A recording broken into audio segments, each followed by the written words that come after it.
everybody, and this is Bill the Adjuster with your Smart Claim Tip of the Week. And I'm guessing if you've seen the news, you've seen everything that's going on in Texas and the snowstorms throughout the East Coast, the Midwest, and power failure is a big issue. There are two types of power failure. There is the power failure that specifically affects your home or your business, generally from a covered peril, such as a tree came down and broke the power line off to your building.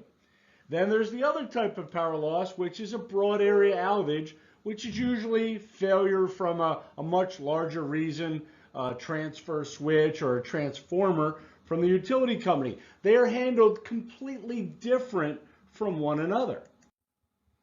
Number one, if it's specific to your home or business, that would be a direct interruption. So we would prove that the tree came down and broke the power line on my property and created the power loss. That means that everything happening from that moment forward is covered. So it triggers additional living expenses, meaning when you're out of power, you generally need to move out of the property. So therefore, it would be covered for you to go to a hotel. It would trigger business interruption coverage, meaning the losses that start to accrue because you can't operate your business also start with that moment. Now, there may be a time deductible there, but it also triggers a duty to maintain heat.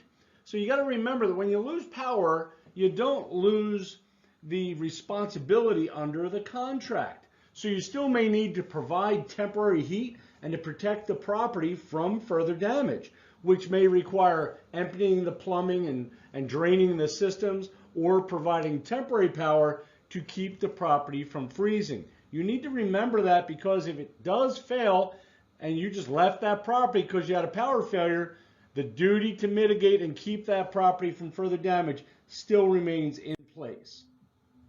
Now, a broad area of power outage is the more common, meaning power is out everywhere, the block, the neighborhood, the town, 4 million homes in Texas. Coverage does not trigger from a power failure. Power failure is actually not a covered loss. It's also generally not a trigger, with some few exceptions in commercial policies. It's generally not a trigger for additional living expenses or business income losses. But it does trigger coverage for what we call ensuing damages. And basically, when you have a power outage, the ability to maintain heat in a property becomes extremely limited, and therefore frozen pipes occur. Now in Texas, that is the biggest issue, right? So we have everybody lost their power basically simultaneously. Now the pipes are freezing. Even though a power failure is not a covered loss, your ability to maintain heat has been removed. Therefore, the frozen pipes are still covered.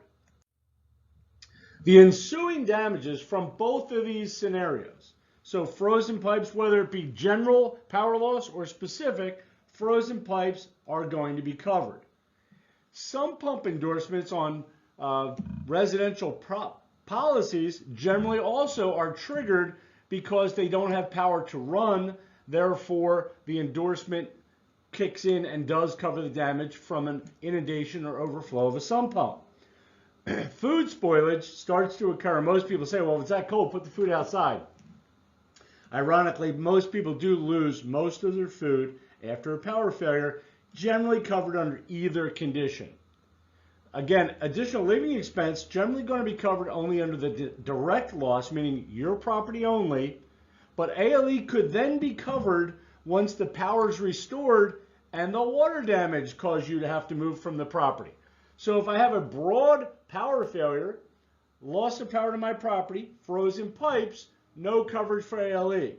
Once the pipes defrost and create water damage, power's back on, I may now have additional living expense coverage.